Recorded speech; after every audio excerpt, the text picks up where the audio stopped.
Sorry, recording. Go ahead and call the meeting to order. Apologies for those participating online. We had a little snafu with the room, so we had to relocate at the last minute.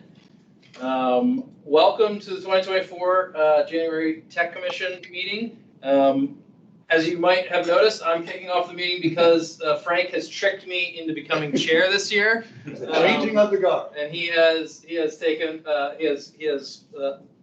agreed to stay on as vice chair. I've done the switcheroo again. Switcheroo. Emeritus.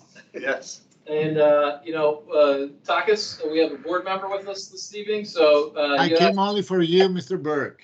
Well, thank you, Takis. I just wanted not to miss this meeting. Happy to have you whenever you can drop by. I'll go ahead and turn it over to you for whatever topic you have for us this evening. Oh, yes. Thank you. I will take a few minutes of your time tonight, actually.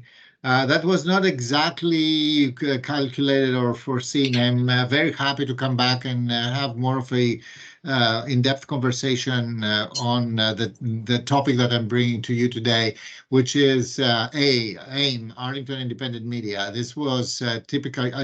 I hope that everybody's familiar with AIM. This is our nonprofit open channel providing nonprofit for many years. It's also the operator of WRA 96.7 FM for those who still have old type radios and tune in. And it has been a roller coaster over the last couple of years, especially last year, with AIM because of their financial situation. So AIM has been, despite the fact that we have appropriated more than $506,000 for ongoing budget support and almost $1 million in the last 18 months, almost $1 million in PEG funds. AIM is going through a crisis. AIM had to leave their location in Clarendon Boulevard. They're still in the move. They opened a new location down in 3700 Follow Run, which is a county-owned building, and they have new leadership in this time and a almost newly fully rotated board. And the county board has been accompanying this evolution of AIM. We're still very invested in the purposes of AIM, especially their reorientation of trying to reach out to underserved communities to be able to work and provide access to media to those who have not typically have that kind of access. AIM has a fantastic program for youth journalism that appeals specifically to students and to Black and Brown communities. But nevertheless, the financial pressure on AIM has been significant. The organization, just in the last 12 months, has been, practically insolvent almost 3 times. Before the holidays, they even had to furlough their staff for a short period of time, thankfully, until we could restore funding. And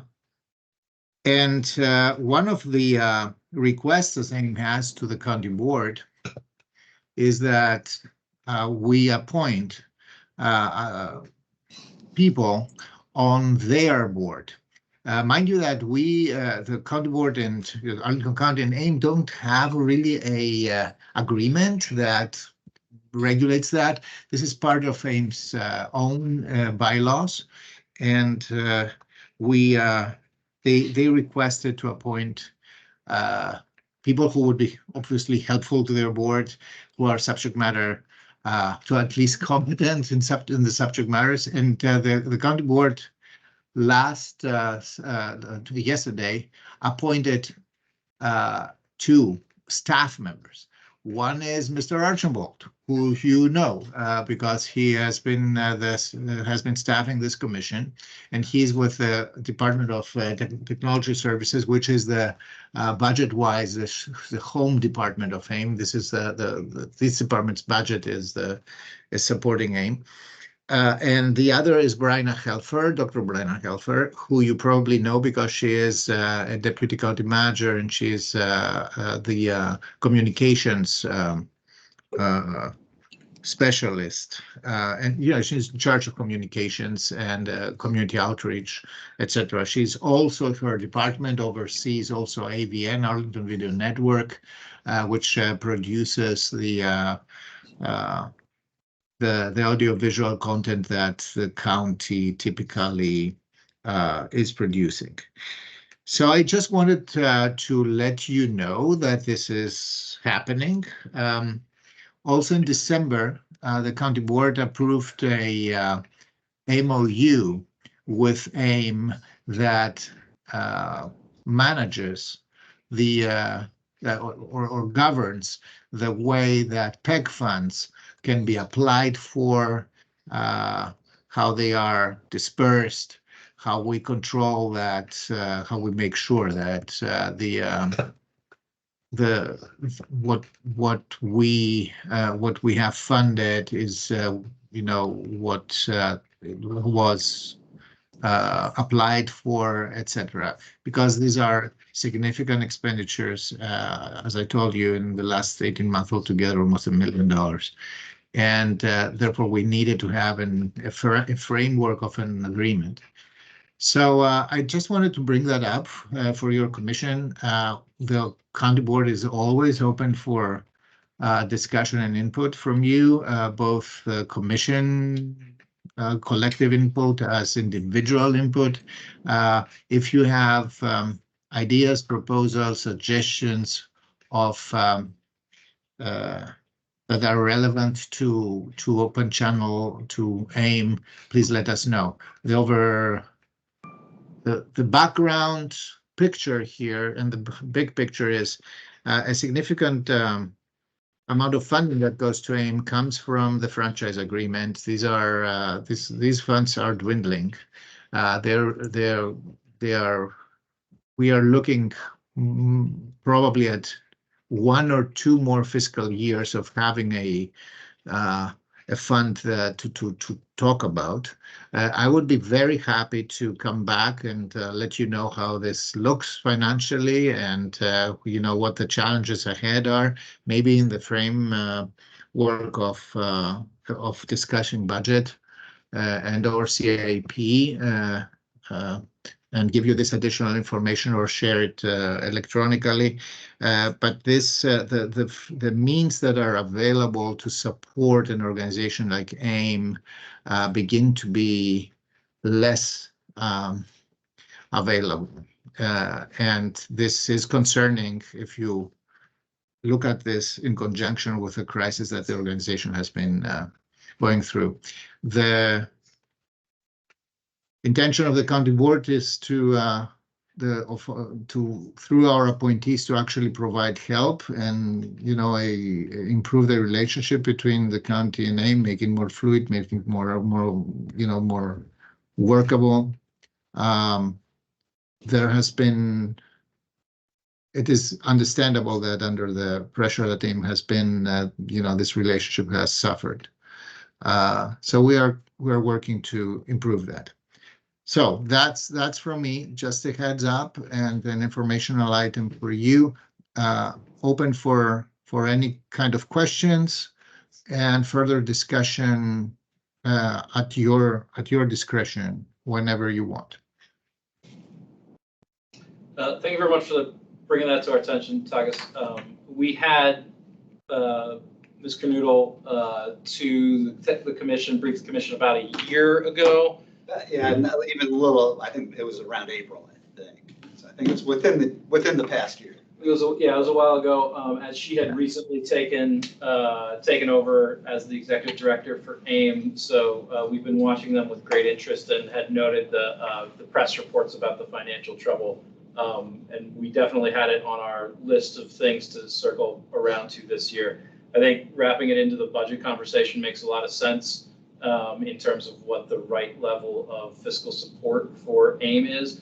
I think my overarching question has always been, is there an existing county policy or board policy on AIM's primary function for the public good of providing an independent media source and producer?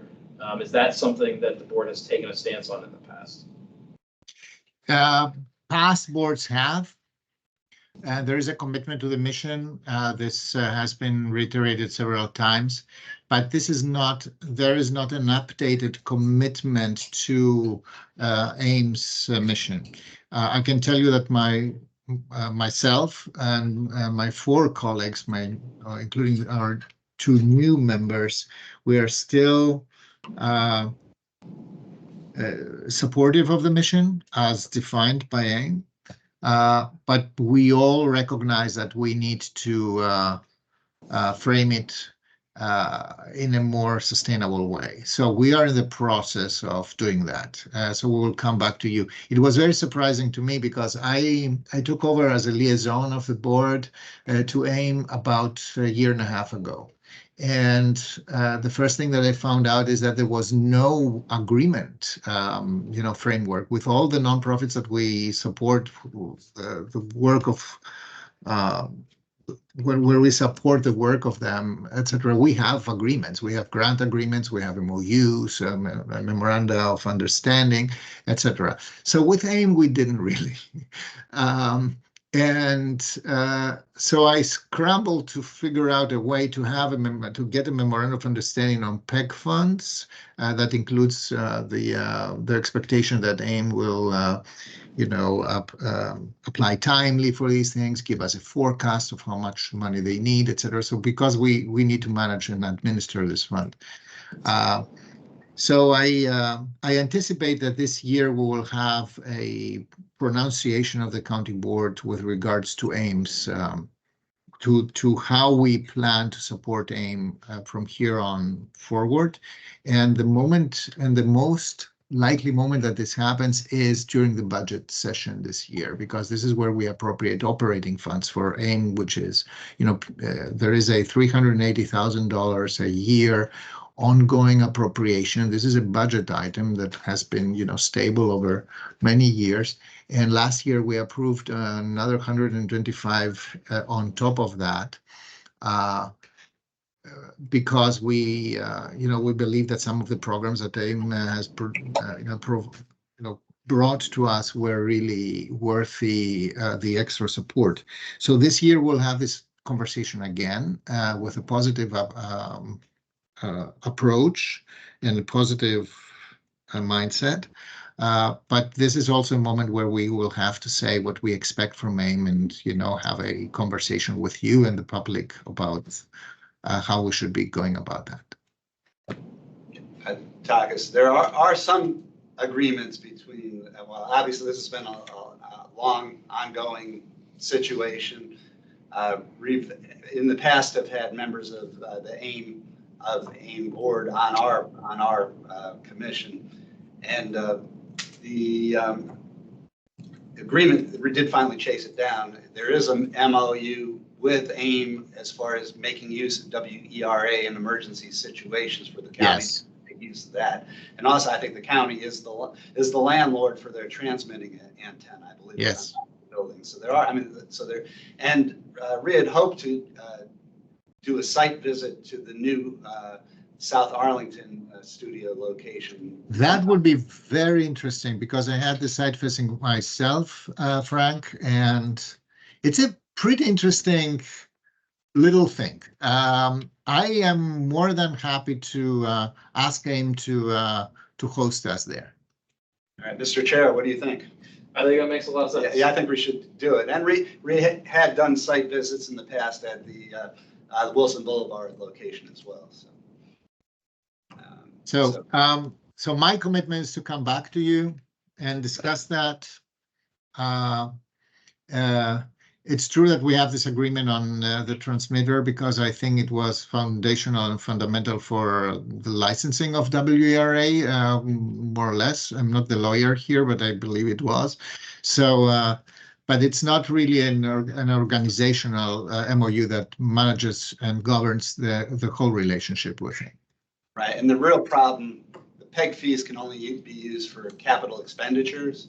Correct. For that, we have an MOU now. Right. We do. And I'm very happy to share it with you. I will make a note to send you that so that you can see. We approved that in December. We have been working with that. NAME has been working with us on this since the beginning of the last year. Right, and I expect that there will be capital expenditures in connection with the move here. Well, this accounts for the bulk of this $1 million. Right. Actually, the equipment is not so insanely expensive if you compare it to other costs. Right. They're very well outfitted, I have to say, for a station that, for on the radio side, very nice. It's a very nice facility, or was a nice facility. It was a very interesting and nice facility. I think that when you visit 3700, you will see what is there and how it is today. They have been in 3700 for quite a while now. It's been several months. I don't know if it's an entire year, but it comes close to that. So that was for me. I thank you so much for accommodating my request tonight. If you have any questions or any issues that come up with related to AIM and related to our appointees there, if we feel free to let me know, we will be happy to come back to the commission and have a chat on these. Great, thank you very much. Thank you. Thanks. All right, on to our regularly programmed agenda. Do we have any public comment?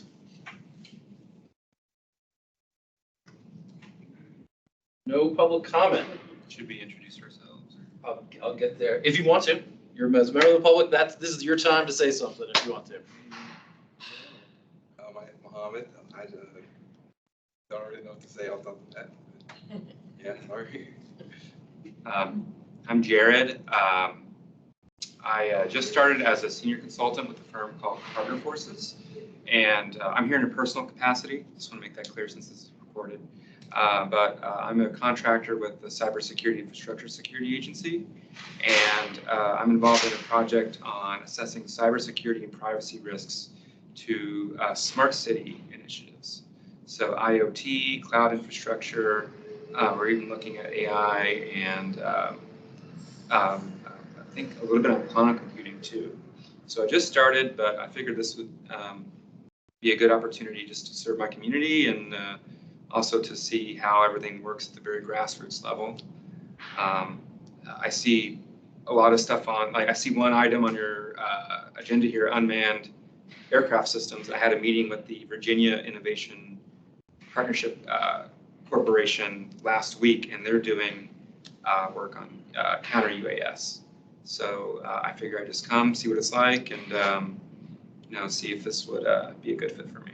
Great. So both Jared and Mohammed have submitted applications, and we haven't gotten around to working through that application process yet. So hopefully we will. We do have a new member who we got in the application last year and was appointed at the last board meeting. Biran, you want to introduce yourself? Yes, this is Byron Zhang, and I'm glad that I was able to get approved for the commission. I'm from this area, from Centerville, Virginia. Went to high school there. Went to William Mary, graduated there in 2002 with computer science and math minor. And since then, I've been working as a government contractor, worked for different agencies, mostly software programming. Worked for Hewlett Packard for about 8 years as a developer there. 5 years ago, I started my own company, supporting government agencies doing the same thing pretty much. I've been living in Arlington since 2004. Since 2004, both my daughters attend Arlington School, so I want to give back to help out Arlington County, where wherever I can, when I can. So I'm really looking forward to it, to help as much as I can. Great. We'll do a round robin, just names and quick intros for everyone who's on the commission, for all the new faces. John Burke, chair starting this year, born and raised in Arlington County, and member of the Tech Commission since 2019. Frank Jazzo, vice chair, and I think this marks my 24th anniversary on the commission. But when I started, it was the cable commission, so we've evolved along with the technologies over the year. And I'm a retired telecommunications attorney that was practiced in Roslyn for about, well, at the same firm for 35 years. Andrew? Hello, I'm Andrew Wingo. I am a retired United States Army, retired in 2017, been living in the area since then. I am serving as a system security engineer for the agency, Red Rock Government Services. It supports the agency, and I'm also a doctoral student at Marymount University, cybersecurity. Hey, I'm Prescott Burton, not from the area, but I've been in Arlington for almost 10 years now. Cybersecurity engineer at Deloitte, and I joined the commission last summer, so 6 months in. My name's Laura. I've been in Arlington for about 5 years now. Been with the commission since August 2022. I am a security consulting manager at Accenture. Michael Cornfield, I've lived in Arlington for 30 years. Recently retired professor at George Washington University. And virtually, Jackie, you want to go first? Sure. Had to re-up there. Yes, Jackie Snelling, lived in Arlington 40 plus years, I think, at this point. I'm retired FEMA, and I did work there on emergency communications in a range of issues, also on cybersecurity, also on with the National Institute of Standards.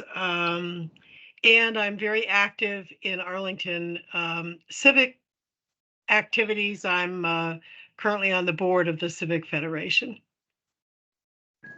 All right, and just going down the list, Jim. Jim Smith. I am another semi-retired telecommunications lawyer, Arlington resident for over 45 years, which is really puzzling since I'm very young. But I've been on the commission for a little less than a year now. Welcome. Right. Jonathan.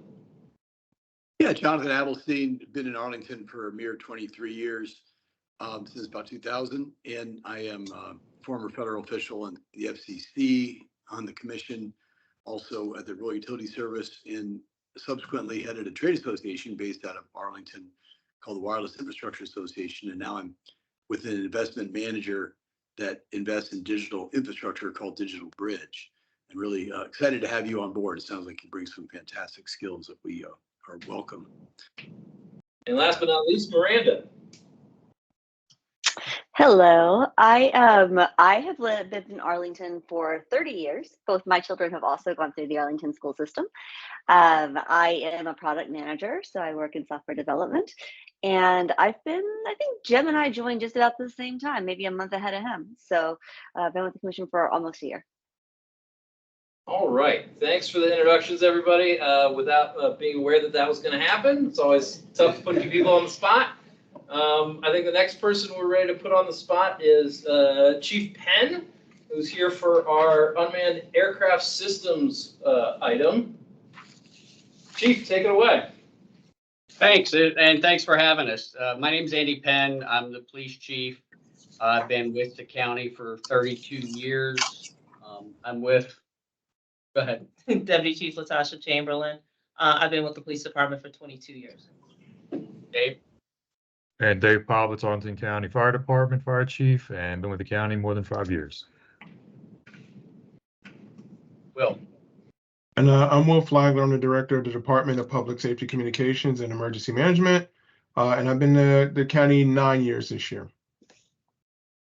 So I we came up with what we thought the game plan was, but I think before we start, we'd ask, what we were thinking of doing is really quickly going over what the state law is surrounding UAS programs, the feedback that we got from the community regarding the programs, and then, a general overview of the policy, and then we can talk by agency about specific types of use cases. Does that sound like what would be beneficial for the group?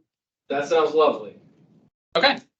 So I'll start, and Virginia Code Section 19260.1 goes through and is very explicit about the use of UAS programs throughout the Commonwealth.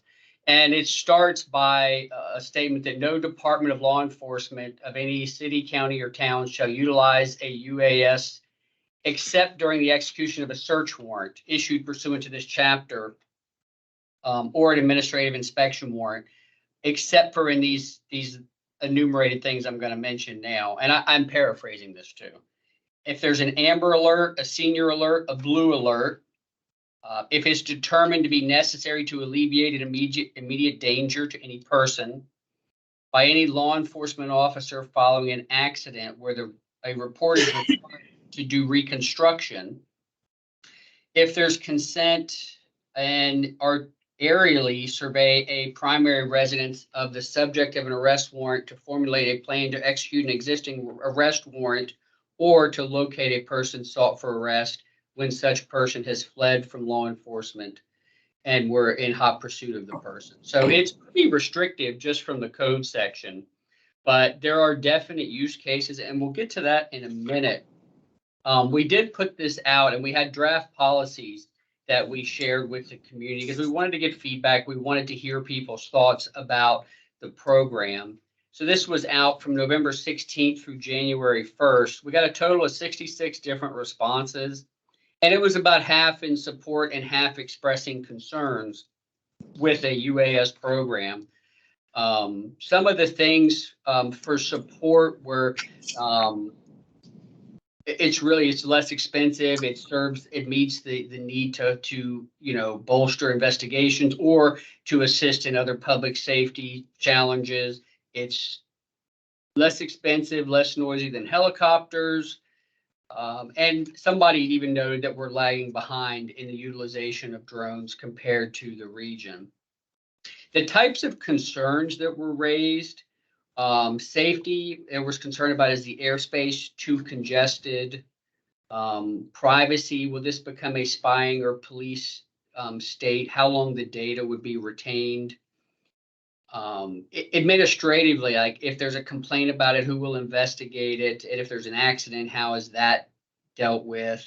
And then concerns about noise and uses of these, because the person who wrote this said there was not that many public safety incidents in Arlington, which would benefit from a program like this. So in reviewing all the data, we certainly will comply with the state law, but I think there are many very legitimate use cases. And Chief Chamberlain is going to go through our policy really quick just to highlight the types of uses. And then I think it's important and to share with the group that even before a program starts, the policy is just the beginning. There are FAA permits and licenses that have to happen. Every pilot has to have about a week's worth of training, which includes ground school, a flight school, policy training. There's a test that has to be passed, a test through the FAA. It's called Part 107. And then a subsequent proficiency test. So there's a lot to get the program even up and running. And equally part of our thought process is just the initial training is not enough. So our policy is going to require quarterly training. 3 flights have to be conducted within each quarter to make sure people stay proficient with the technology and make sure that it can be used quickly and in support of public safety events. And I think we should go through the policy now, and I'll hit a couple other things in a minute.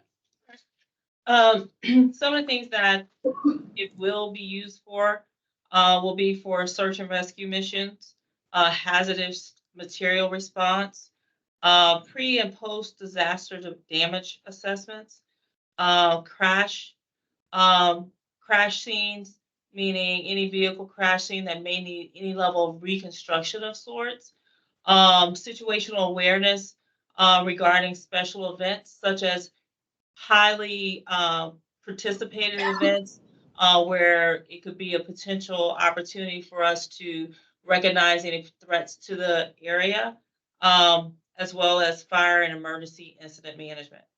Things that it will not be used for is conduct random surveillance of activities, target a person solely on their individual characteristics, harass, intimidate, or discriminate against any individual, support facial or license plate reader recognition technology, as well as monitor traffic for the purpose of issuing citations and intercept and collect internal data, internet data, and conduct personal business by any of its users.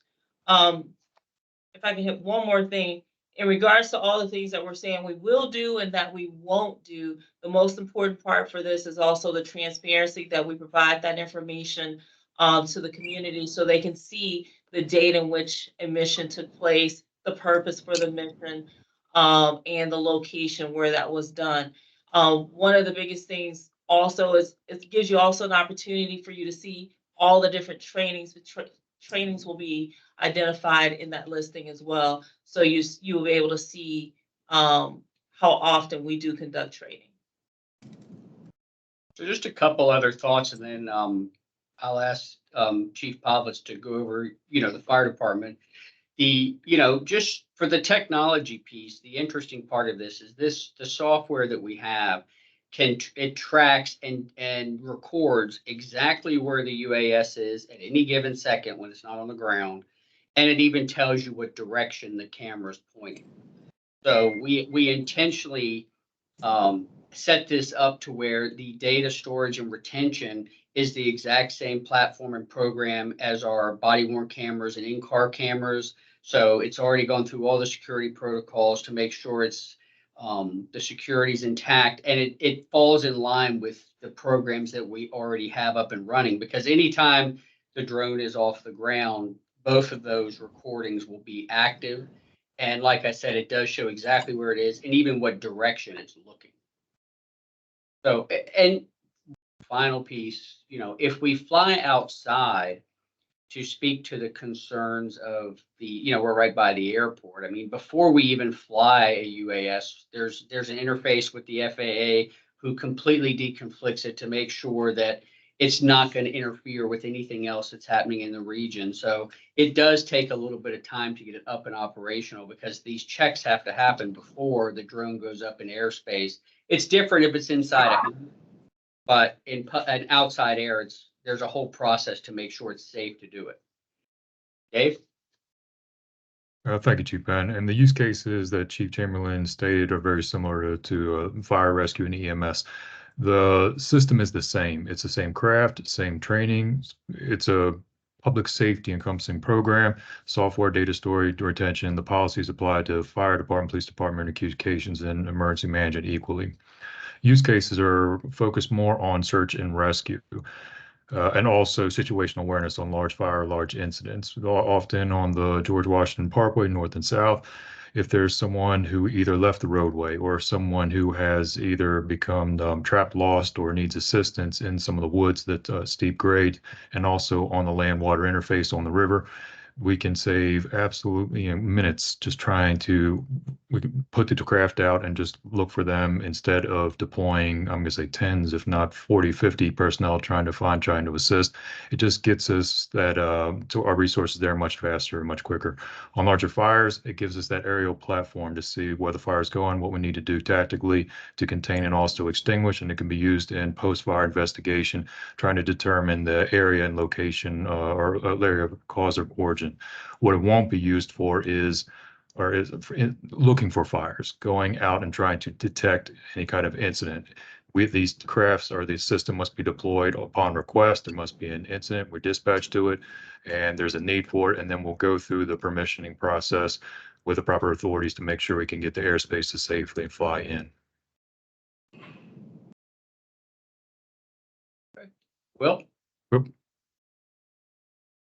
I don't have much to add. Same thing that the two chiefs said as far as all the policies, regulations, operational controls. My department would benefit from all the information because we run the 911 system. We dispatch all the resources that needed to support all of this stuff.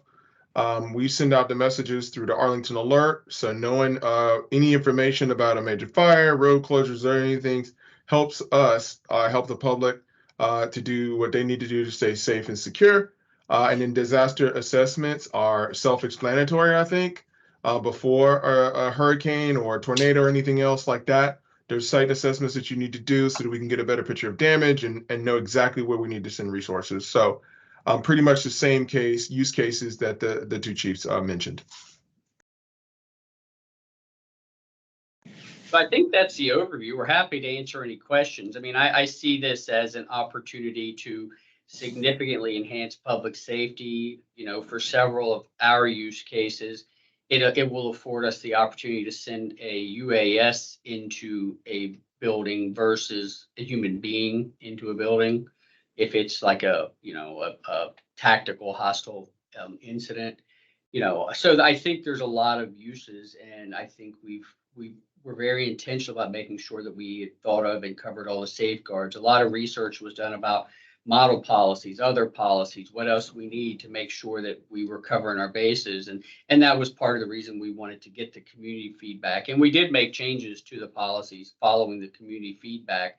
All of our policies are slightly different, but they're basically the same structure because this is across public safety program. It's not one entity. It's all of us working together. But I think that's it. We're happy to answer any of your questions. I just have one question off the top, just for clarity. You referring to aerial systems. Does this just apply to aerial systems and not other remotely operated systems at this time? I'm not sure. I mean, it's like if you have land or water-based systems, this doesn't cover those. No, this is just UAS. So thank you. Yeah. I'll go around the horn. Anyone have any questions in the room? I have a couple questions. One, is there a way to distinguish UO's UASs from just like a general citizens UAS? So the interesting thing in Arlington is most of Arlington is a no-fly zone because of the airport. That was the other question. We register. We have to part of the initial get up and going part is we have to register all of our equipment with the FAA, so everything's tracked by serial number. So if our drone is up, it'll be known that it's ours. But for the most part, if it's not a public safety drone, then if it's a community member's drone, there's really no place in Arlington you can do that. Can I add to that? There's also sub-region and regional effort from the Northern Virginia Emergency Response System, NOVA, and also the Council of Governments, Metropolitan Washington Council of Governments. As many jurisdictions are moving into these systems and these spaces, they're looking with an eye to coordinate some of that activities. There would be some differentiation between jurisdictions bordering who may be flying similar missions as we're both commonly called to respond to incidents in, say, Fairfax or Alexandria and vice versa. All those programs are looking into counter UAS programs. So there's a lot of coordination within the region as several jurisdictions are starting to spin up their programs here recently. Yeah, that's good. Yeah, my second question was about the no-fly zone. So. Anyone else in the room? Jackie, you got your hand up? Go ahead. Yes, I can see circumstances where it might be useful to use some of the film for informing the public of locations to avoid or flooding or things like that. At the same time, I can also see some problems that might present with regards to disclosing identifiable information like house numbers or or license plates or specific vehicles or things like that. Is there specific policy about circumstances under which the film can be shared with the public for a legitimate purpose? And if so, what steps may or may not be taken for identifiable information? So I think this is for all of us, but I'll go first and Dave and Will chime in. It's stored in our evidence.com system, the same place body cameras. So it's really treated the same for us as body cameras and in-car cameras. I mean, there's no, there could be certain circumstances, but we give FOIAs a fair amount for that information, and there's many exemptions for law enforcement type efforts. So often our information is not released, but if we are going to release something, we are keenly aware of releasing stuff with people's personal information. So if the law allows us to redact, we certainly would, because it's important to us to protect people's privacy any way that we can. But for the most part, anything that involves a criminal investigation is exempt from mandatory disclosure. And in the interest of protecting people's privacy, we normally do not release it.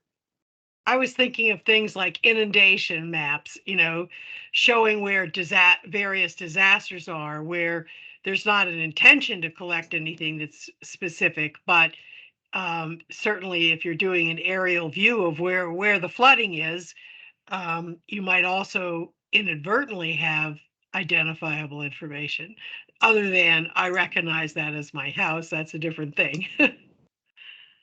Right. I mean, I think where there's personal identifying information, I mean, most of the time, even when we do release video, we redact information. We can blur faces, we can blur addresses if it's permissible. So anytime, if there is a scenario where it's going to be released, at least for us, it would be reviewed, and anything that's, personally identifiable and within the law we're allowed to redact it, we certainly would. Thank you. And to add on to that, the overall aerial image would be a source of data. I think presentation to communicate either an urgent public safety need or to communicate something else in terms of recovery or resiliency can be projected or portrayed in a GIS layer. I mean, we can translate that using a lot of other things, which we do very, very quickly. And that'll probably be better to release to the media, to the public, and would avoid some of the privacy concerns. That's great. That's a good thought. Thank you. Any other questions for the folks online? Frank, you got anything? I don't. I think, Chief, you had mentioned that the data around the usage of the systems would be released for transparency's sake. Do you have a plan for how that's going to be released? And could you share that with us, or is that still in work in progress? Yeah, absolutely. So still in a work in progress because we haven't started, but the goal here is to monthly upload the information for, if it's February, you would get January's information for all the flights that were taken, and keep moving that in that direction. But yeah, it'll be uploaded into our website under our publications. Okay, I think it's really important that that data, when it's released, be done in a machine readable format, if at all possible, in addition to whatever other human consumable formats. So not just like a table on a website, but also be able to download it in like a JSON or a CSV file. So just some feedback there. Thank you. Are there any agreements with the local media as far as coordinating news gathering? Obviously, there have been some events. The big house explosion obviously was something that had great interest, went out. I'm just wondering if there's any policies or agreements in place to coordinate with the local news media. No, typically when media is looking for any footage, it comes in the form of a FOIA. So if it's what was released was not police or public safety video, that was from someone's personal public surveillance equipment per se, that was not public safety wise. Right. But no, there were no current agreements. Yeah. All right, it looks like there are no more questions. Thank you very much for coming and sharing this with us tonight. We look forward to seeing the future of the program and how it evolves. All right, thanks for having us. Appreciate it. Thank you. Thank you. All right. Agenda item 5, FY25 budget priorities. So we thought we'd start the budget conversation tonight, just to prime the pump. The schedule for the budget that's on the website, the county website, indicates that the county manager's budget will be released in February, which of course means that we don't have it tonight, but distributed the letter that we sent last year, and I wanted to start the conversation tonight to talk about what we might and how we might update it for this coming year so that we can react quickly to the manager's budget when it comes out in February. We've also requested a briefing from the Department of Management and Finance on the budget for our February meeting. That's not quite confirmed yet, but we'll need to finalize what our recommendations are next meeting, because the board work sessions are in March and will likely happen before our March meeting. Jackie. Sorry. My main question is actually technical ability to analyze as opposed to any particular budget priority. And that is, we have asked several years in a row that they identify technology funding across departments. Since we have a decentralized system, you would have to look up under every single department and sub-department to see whether they have contracts or personnel or whatever that are software or technology, people related. And we ask that this be coded so that we can look at overall what we're spending on different things. Have we gotten any answer to that?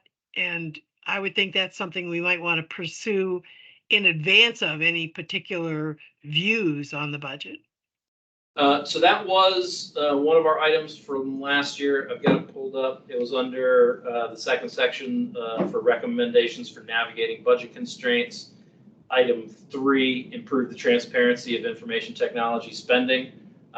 So I think we'll get our answer, Jackie, when the budget is released in February, whether that recommendation has progress has been made on it, and we'll be able to assess it.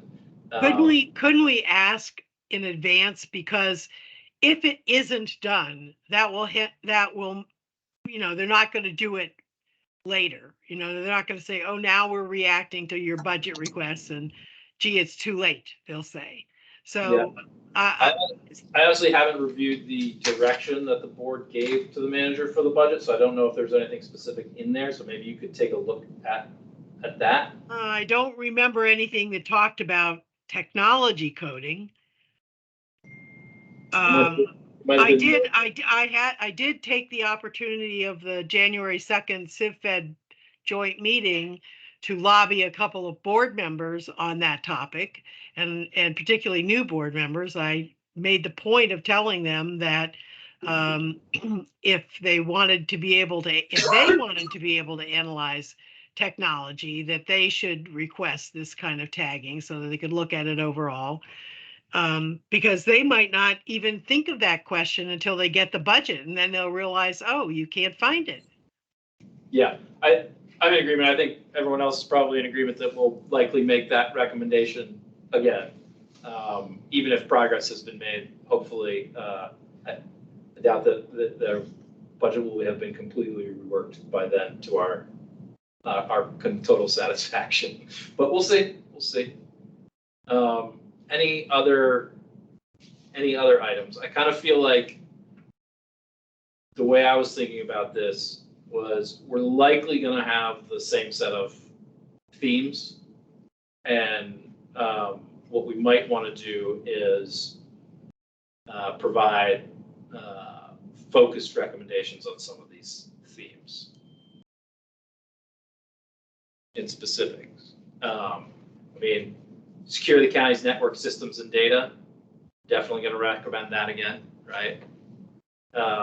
Execute the cloud transition funded in the CIP. See where they are on it too. Yeah, see where we are on that. We might be able to update that based on the progress thus far. Continue digital transformation of county operations and services. Create a government-wide privacy program. Those were our budget priorities last year. I mean, does anybody think that we shift that really? The only way to tell whether it's worth shifting is to get the sort of numbers that Jackie is asking for and to get it in advance. Otherwise, we're sort of on a hamster wheel. Well, yeah, I agree. Jackie? Yes, I've encountered, I'll have more information at our next meeting, but I have been working on a project related to open government and the use of FOIA and where the line is between our open government information policy of what we make available to the public just because it's good government and accountability versus what we make people FOIA for that they are entitled to if they pay. And one of the things that I believe I've encountered from the amount of money that is being required for fulfilling FOIA requests when they're made that way, I mean, there's two things. One, there are things that are in FOIA that I think ought to be open government. But the second is, it's hard for me to believe that some of these single point of information questions that are take $75, to fulfill when it's operational data that people need to use in their everyday work. And so that makes me think either we're overcharging people or we have a really bad information system that has staff spending a huge amount of time trying to get data that's operational that they should have at their fingertips. So to me, this is perhaps an iceberg issue. That is that if it really takes $75 to provide the information, for example, that's being submitted, more detailed information being submitted in the EHO applications. They publish where it is, but not the more detailed information. However, you pay $75 and you can get the more detailed information. Why would it take $75 for them to identify the information in a permit that they're received and are reviewing? That's the way they do their charging. That's like, I think $75 is like an hour or something like that.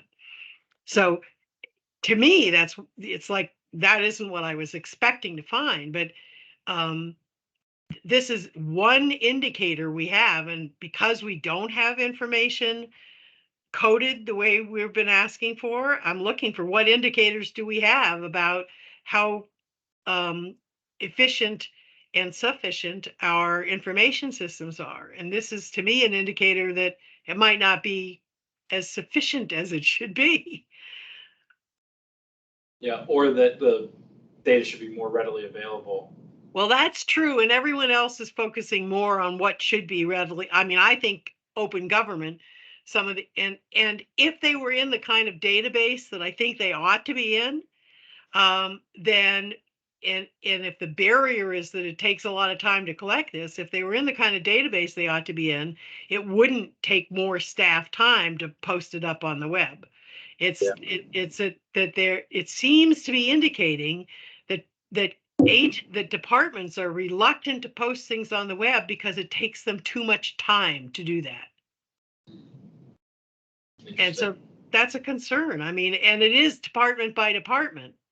So, for example, and I think I asked this question when we had the web briefing last time. I asked, who does the staffing for the dashboards, and who makes the decision about what's archived and what isn't, and aside from laws about what has to be retained, which is different from what's on the web, it's department by department. And so some have the expertise and some may have good data systems, and so they can do it fairly readily. So it may turn out that departments that don't have the staffing and the expertise have less open government because they don't have the capacity. So anyway, to me, that's a huge issue, and I'd like to figure out some way to get, to get better information on, what the quality is of the data information at the department level. Yeah. Okay, I think there's definitely something there. Maybe let's think about how to craft that into a budget recommendation. Yeah, it's just a thought, and I want help from the people who are more current with their, my database expertise is 20 years ago. So I want to know, someone suggested maybe what we should have is AI and just set AI in for, scraping this data and being able to make it public. Maybe that's a quicker way than improving our databases, is just have AI look at them all. Yeah, I think if you have a manual, highly manual workflow to get the data, you get to an hour pretty quickly with all the handoffs and the reading and the searching and the retrieval. So it's probably not the database's fault. It's probably the manual steps in the process that get you to an hour pretty quickly.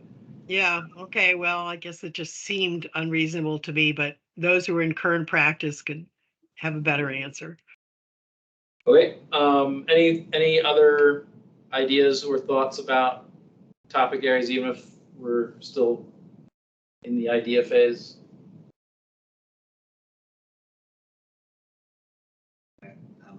Question is whether we take any stab at AIM. Yeah, I think AIM definitely, based on board member Karantonis's discussion this evening, needs to be addressed one way or the other. Yeah, so maybe at least roll it partially into this. I didn't want to ask while he was on, but does AIM apply for foundation grants or for corporate sponsorship? They've been encouraged to do so in the past. This is not this has been an ongoing thing, but yes, they. But they're still at square zero. I mean, I think they do have some. They also have memberships. Yeah, I haven't looked at their 990 recently, but I think the question is, what does a healthy organization like AIM look like today from a funding standpoint, right? How much of it is coming from county government? How much is coming from PEG fees and the fees from the cable licenses? And how much of it is coming from program revenue, right? And how much is coming from grants and donations? It's non-commercial, so it has to be. Right. It can't be outright advertisements. There's That's why I criteria, said grants, grants, grants and corporate donations. Yeah. So I think, and I don't know enough about it, but the first thing I would say is, what are the comparable organizations that are healthy? What do they look like? No, that's right. And I think when Ms. Canuto came and briefed us on it, that was kind of what I took away from her briefing, was that's what she was trying to move AIMS towards. So clearly we haven't gotten there. And I don't know why, so. But I think we definitely need to address it in the budget priorities letter, one way or the other. Jackie, Do we have, sorry. Go ahead. Go ahead. Do we have examples from like Fairfax or other areas? Is this something where we have some comparables that we can look at? I don't. I think what I'm going to do is request that as part of the follow-up to the discussion this evening. I know Richard has some professional expertise in this area, and given that he has been appointed to the board of AIM, now it's kind of his job. He can probably help us out. Yeah. So we'll see what we can gather by the next meeting to inform that conversation. But at the very least, we need to address the question. And maybe the answer is, we don't know enough to give you at this point, or we can give you general thoughts, but not anything specific. So we'll see what we can get to. Anything else? I'm pretty sure one of those articles that you all shared showed the budget that like Fairfax and I think DC operates on. That it was a larger number, but I don't know if that's predicated on how many people they serve or what. Yeah, they're 10 times our size. So. Yeah, the PEG fees, that's probably good. That's based on a percentage of cable revenue, the cable franchise fees.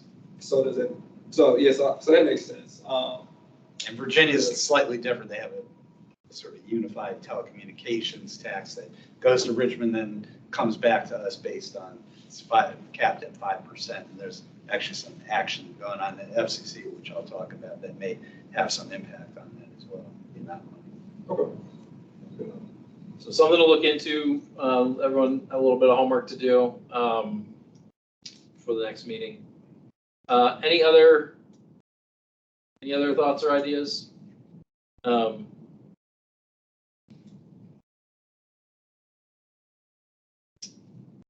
I think we've made recommendations around secure county networks, right? Our recommendation, I think the letter we sent essentially said, implement the NIST risk management framework. So that could be a specific budget priority. Cloud transition, I don't think we've made any specific recommendations to, but we should probably get, a status update on that, what the impact of that transition is.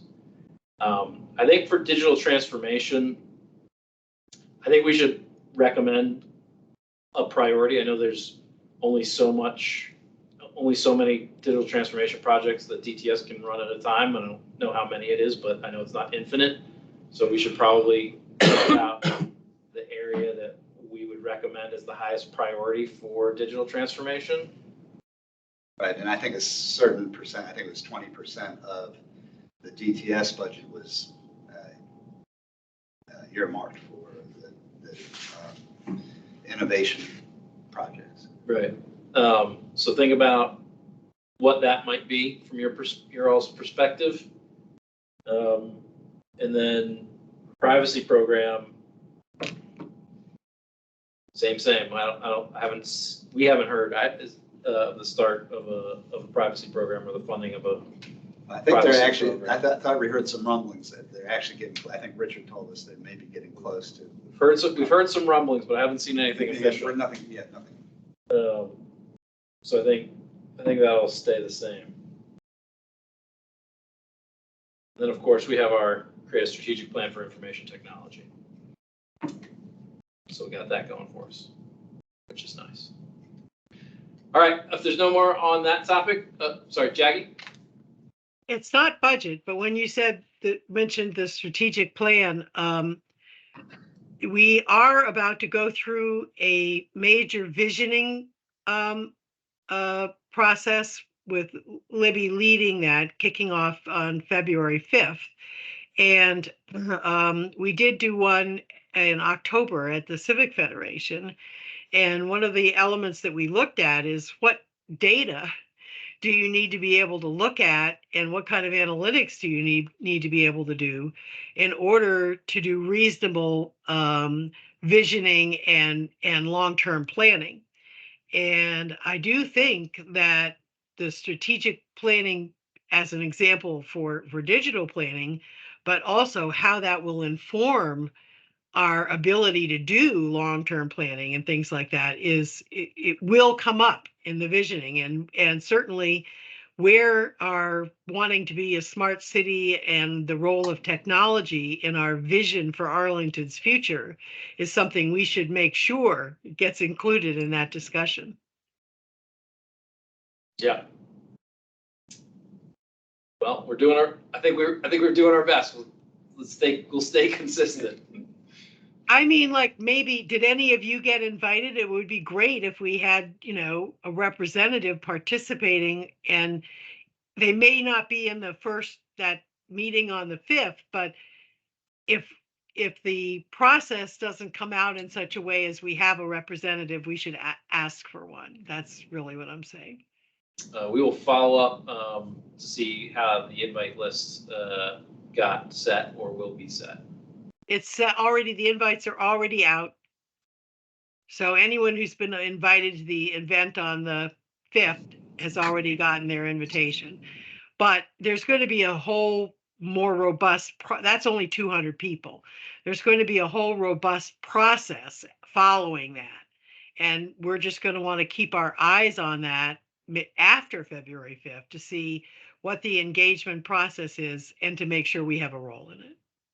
Absolutely. All right. We will move on to the legislative update from Frank. All right. The Federal Communications Commission adopted a notice of proposed rulemaking proposing that cable and satellite systems provide rebates to consumers when programming has been blacked out in connection with retransmission negotiations. The Affordable Connectivity Program, ACP funding, is expected to last through April of 2024, running out completely in May, barring further congressional appropriations. Without the funding to continue, the ACP must cease new enrollments as of February 7th. By January 25th, broadband providers will need to send an initial notice to ACP subscribers advising of the possible end of ACP as detailed in an FCC order. The Bipartisan Affordable Connectivity Program Extension Act was introduced in Congress earlier this month, which, if enacted, would provide $7 billion to continue the ACP. Recent polling shows substantial bipartisan support for extending ACP by some 79% of voters surveyed. Local franchising authorities, LFA, met at the FCC to advocate the commencement of a rulemaking in response to a court remand permit LFAs to impose a franchise fee on broadband revenues. This is actually relates to a court case involving Montgomery County, Maryland. So that could have some impact on revenues for franchise fees. The 2023 broadband pricing index shows an 18% year-over-year price drop in the price of broadband providers' most popular speed tier, and a 6.5% drop for the fastest speed tier. The Kentucky State Legislature is considering a bill that would require the sale to a private entity of the city of Frankfort's municipal cable and broadband business. In 2021, the Frankfort Municipal Utility built a fiber-to-the-home broadband network. The bill is being opposed by the American Association for Public Broadband, AAPB. The city of Boulder, Colorado, announced that it is seeking proposals from potential service providers to construct and operate a broadband network to provide broadband service of 1 gigabit per second or more to all Boulder homes and businesses. The city is offering a long-term lease of city-owned dark fiber backbone infrastructure and separately enter into a right-of-way agreement in connection with the RFP. That's what I've got. Thank you very much, Frank. DTS update. Normally, we would ask Norrin and Richard if they have any update for us. Katie, do you have any update for us? No. Okay. Thank you very so much for standing in for this evening. Good of the order. Any items for the good of the order? All right, I will entertain a motion to adjourn. I move that we adjourn. Second. All in favor? Aye. Aye. Any opposed? The ayes have it. Good night. Thank you very much, and talk to you in February. Thank you. Good night. Looking forward to being there. February 28th, I believe it is. On